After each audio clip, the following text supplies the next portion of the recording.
Shalom Aleichem wa rahmeh Allah wa barakatuh. May the peace of God and His compassions and blessing be upon you. In this video I want to talk about Allah, the God of Abraham.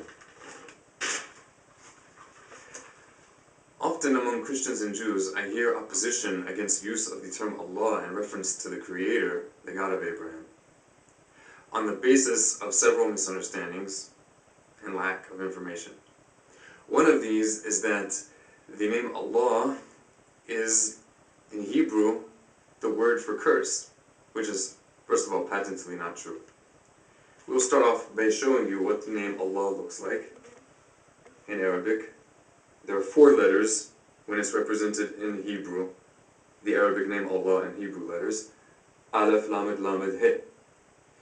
The Hebrew word for curse is only 3 letters, Aleph, Lamed, He. Clearly they don't look the same. Although the Arabic name Allah could be written in 3 letters in Hebrew, by inserting a dot, a dagesh, inside the lamed, the middle letter, the L, that is not how it's written. But even if it were, it still wouldn't mean anything. It wouldn't mean that Allah means curse any more than the Hebrew name for God, Allah, means curse. Because the Hebrew name for God, Allah, is written with exactly the same letters as the Hebrew word for curse. Aleph Lamed He, Aleph Lamed He. The difference is the vowels. Likewise with the Aramaic term for God, Aleph Lamed He and Aleph Lamed He. The exact same letters, only difference are the vowels. Vowel pronunciation can significantly change the meaning of a word, even in English. Take, for example, the word curse in English and the name Chris, which happens to be based on the name for the Christian Messiah, Christ. Chris and curse. The consonants that are sounded with your mouth when you make this are exactly the same. A K, an R, and an S. So anyone who wants to consider Allah to be a false god and not the God of Abraham because it has some semblance to the Hebrew word for curse, they must likewise consider the God of Christians a curse. But that's not the point of this video, and I don't consider the God of Christians to be a curse. What I would like to show, first of all, is the similarity. The Hebrew name for God, one of them, it simply means deity. In Hebrew, this term isn't used exclusively for the Creator, but it means deity, is Allah. The Aramaic is Allah, but without emphasizing the L. Hence this one L without a dot. Allah. It can also be pronounced Allah. The Arabic word is Allah. The difference is mainly the elongation of the L, Allah, as opposed to Allah. You can find this 3-letter spelling of the Hebrew name of God, Allah, in the Hebrew Bible several times in reference to the Creator, the God of Abraham. It can be spelled both with 3 letters or with 4 letters. When it's spelled with 4 letters, it's this called the full spelling. That is because a letter is being used and added to the word to represent one of the vowels. In this case, the holam, the O sound. But the essence of the word, the root of the word, is only 3 letters, and it appears several times in the Hebrew Bible in reference to God with only 3 letters. Same thing with the Aramaic word Allah. This appears several times in the Aramaic portions of the Hebrew Bible.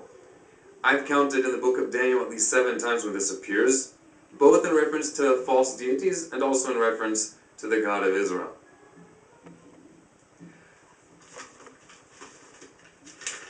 Some additional reasons given for not using the name Allah, not simply not using it, but objecting to anyone using it in reference to the Creator, is based upon belief I'm not 100% convinced that it's true or not, but personally I don't think it makes a difference.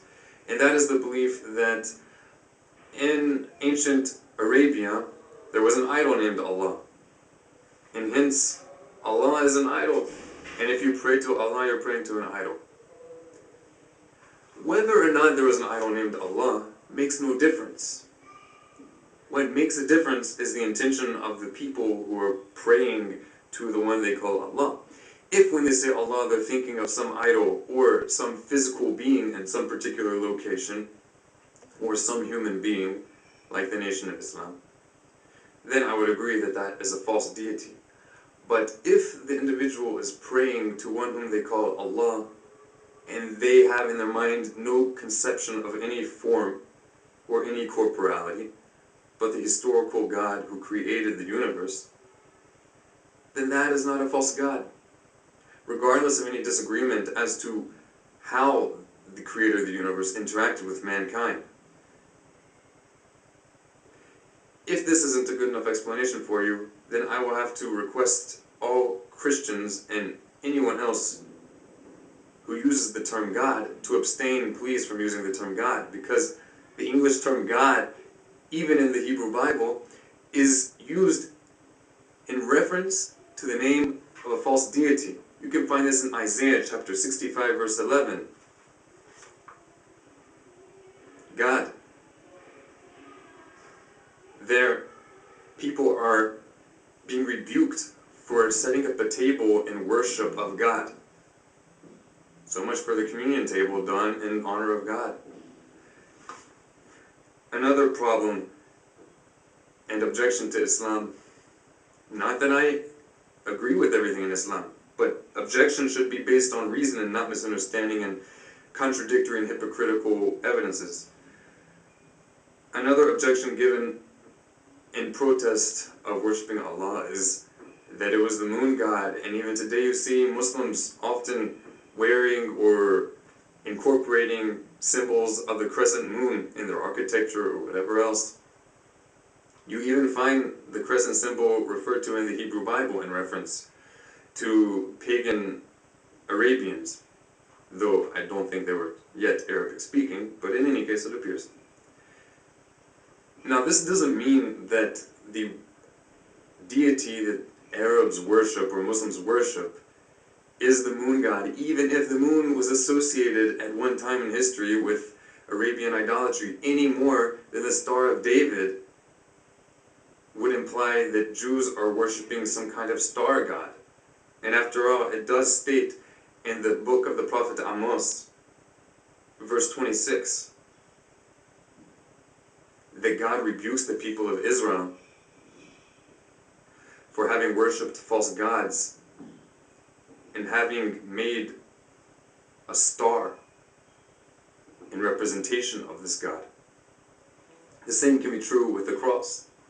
I don't believe that Christians, when they intend their minds to the creator of the universe without form and likeness, to be idolaters simply because the cross, which is worn around the necks of millions of Christians, was also common in pre-Christian idolatries. A few other reasons I have for objecting to objection of use of the name Allah is because the ancient rabbis of the people of Israel, throughout the exile, up until their even coming to the modern state of Israel, used the term Allah in reference to the creator, the God of Israel, both in their holy writings, which they wrote in Judeo-Arabic, and in songs of praise. Until this day, in very traditional Middle Eastern Jewish communities, on Shabbat and on holidays, you can hear them praying and praising to the creator of the universe using the term Allah. I know this firsthand from people I know, and I've read it in books. There are many examples of this use in extremely popular Jewish literature, which today is mainly known only via more recent Hebrew translation, some of them older translations, but books which are commonly known of among observant Jews, which were originally written in Arabic, incorporating use of the name Allah. These include the book Kuzari, the book Duties of the Heart, the book Moreh Nevuchim, Guide for the Perplexed, the book The Guide for Serving God, Hamaspikra Obdei Hashem, the earliest known complete commentary on the Mishnah, Rambam's commentary on the Mishnah, and of course Rav Saadia Gaon, the Rasag's Arabic translation running commentary on the Torah, the Law of Moses.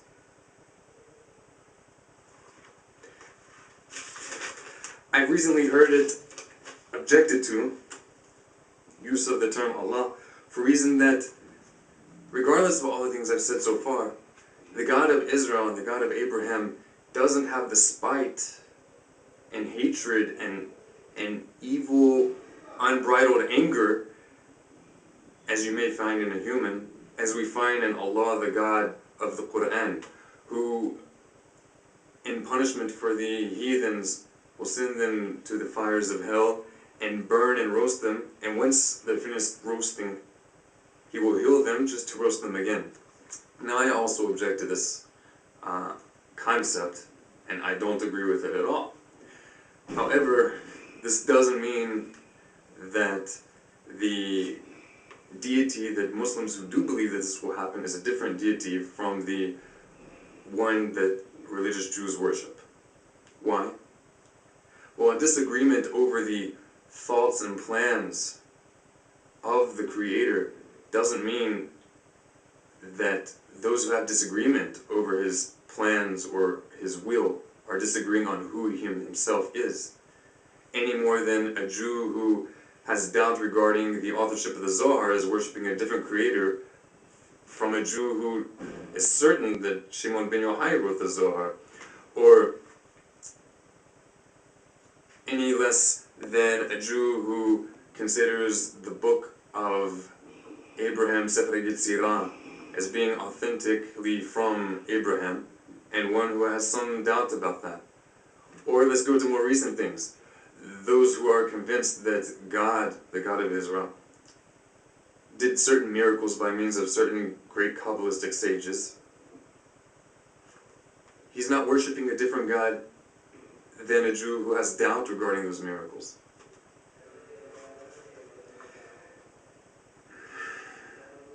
I wrote the following analogy, to put it simply. Let's say two people know the same boss. Just because they disagree as to the plans of the boss doesn't mean that they have two different bosses. And just because perhaps they disagree as to the boss's will doesn't mean that they each work for a different boss. Disagreement as to the plans, desires, or doings of the boss doesn't equate to disagreement as to the essence of, or the mahut, of who the boss is. Muslims, Jews, and the original followers of Jesus, who said that the greatest commandment is, Hear, O Israel, the Lord our God, the Lord is one. For all three of these, the Creator is one, absolute existence. He is not subject to change. He neither shares His essence or divinity with another, nor does He have origin in something else, nor does He multiply His divinity, and His singularity is incorporeal and incomparable to any other. I'd like to finish this video off with a quote from the book of Deuteronomy, chapter 32, verse 29, where in Hebrew it states, "There is no God with me." And in the Aramaic translation of Onkelos, it states, "Leth Allah bar minni." Ma'as salama, hayakum Allah.